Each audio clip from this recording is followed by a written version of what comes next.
So let's talk about the brain. This extraordinary organ enables you to memorize the entire GCSE textbook 2 days before the exam, or cram that last-minute Latin vocab in the break time before the test. It truly is remarkable, and sadly, it is not until we lose this key brain function that we really appreciate just how much it does for us. The brain has 100 billion neurons, which all play a crucial part in making you, you. From your speech to your personality, the brain shapes you up to be a unique individual.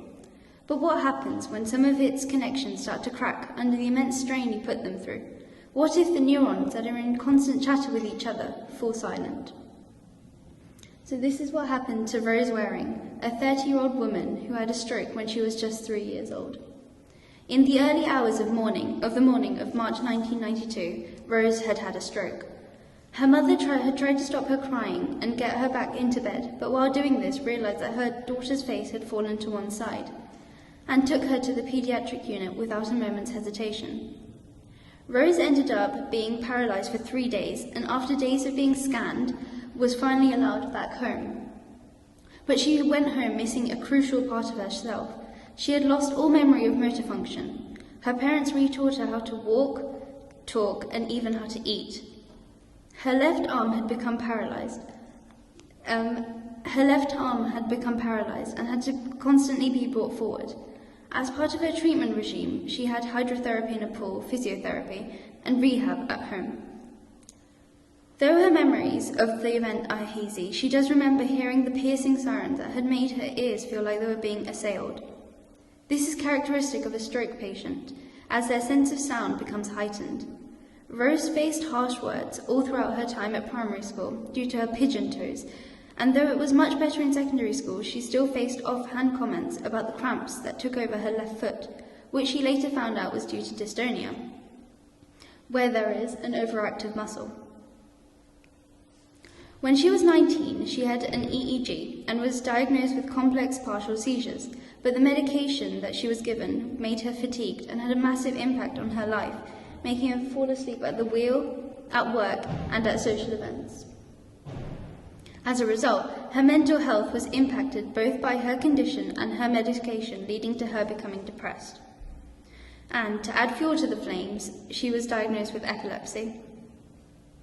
In 2016, she was diagnosed with Trigeminal Neuralgia, a painful condition where there are sudden flare-ups, which she describes as a needle being pushed through her jaw from the back of her head. There is no cure for this. So Rose's foot will never recover, her epilepsy may never go away, and trigeminal neuralgia will still have her in its grip. Yet, she is determined to fight this and live the best life she possibly can. So I don't know about you, but her story inspired me. Since the age of 3, Rose has been fighting a plethora of conditions, with no hope of ever getting better, and yet she still has the courage to be open about her stroke story, and wants to raise awareness about the disease that kills about 32,000 people per year in the UK alone. It's hard to wrap your head around this huge number, but think of this as the number of Kendrick students and multiply it by 40. But even then, this is still an underestimate. So what actually happens when someone has a stroke? Well, the scary thing about the disease is that it can happen to anyone, at any age, at any time, and it's estimated that every 4 minutes, someone dies from a stroke. So a stroke is essentially when the brain cells are deprived of oxygen if the blood supply has been cut off. This results in the brain cell death, and abilities like memory and muscle control are lost.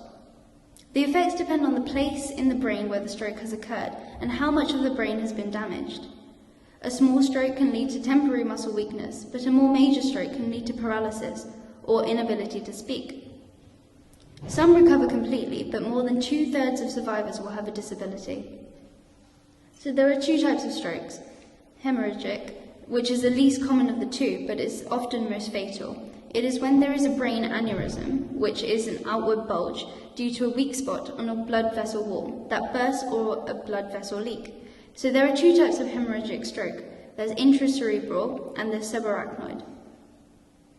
And there's ischemic strokes, which is when a blood vessel supplying the brain with the blood is blocked by a blood clot. The most important risk factor for this type of stroke is high blood pressure. and can occur as an embolic stroke or a thrombotic stroke. So the government recently introduced an acronym which can hopefully help people identify when people are having strokes so they can be operated on as soon as possible to maximise their chance of survival. So many of you have probably heard of this mnemonic, which is FAST. This stands for facial drooping, arm weakness, speech difficulties, and time to call emergency services. As time is of the essence, it is imperative that even if you suspect a stroke, you call the emergency services. I hope you've learnt and know exactly what causes it and what the devastating effects are. Thank you.